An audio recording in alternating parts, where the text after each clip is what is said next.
Егер дәгімізді бар жоғында бәрін бұзады. Не үшін бұзады? Кім тапсырмас? Соған жауап берсін ма? Бұзған бұл пайдасы кімге керек?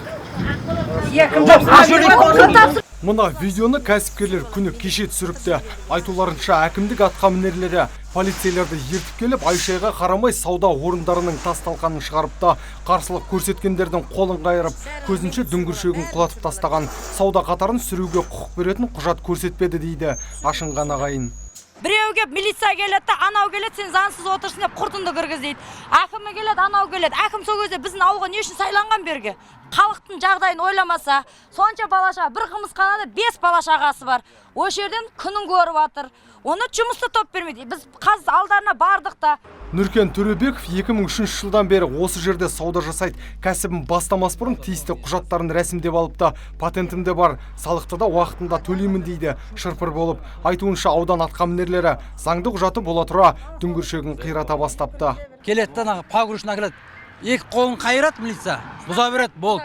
Ешқандай құқық көрсеткен жоқ. Бір қағаз көрсеткен жоқ. Болды, бұзу. Бұған шаш ал десе, басына батыр. Саған жолға жақындама десе. Алматы Ташкент Терміз тас жолының бойында дәл қазіргі уақытта 20-ға жуық дүңгіршік бар екен. Елдің айтуынша бұл орындардың тұрғанына 20 жылдан асқан.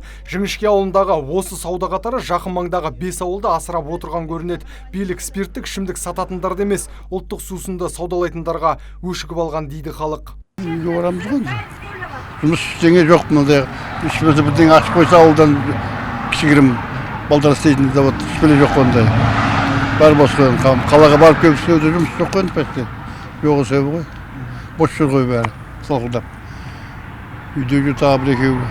Қазығұрт ауданы әкімдігінің өкілдері болса, сүру жұмыстары осыдан 10 жыл бұрын басталған дейді. Сол уақыттан бері билік басындағылар заңсыз салынған нысандарды қиратып, халық арасында түсіндіру жұмыстарын жүргізіп жатырмыз деді. Шенділер құжаты барларға тимей, тек рұқсаты жоқтармен ғана күресуде екен. Именно маған сот шешімді мен қазір нақты айтамаймын, бірақ негізі облыстық басқармаларға арнайы хатпен беріліп жұмыстар жүргізіліп жатыр. Осы заңсыз соғылған азаматтармен осы қалай қылмысханалар басталып, содан бері заңдастыру бойынша жұмыстар жүргізіліп жатыр.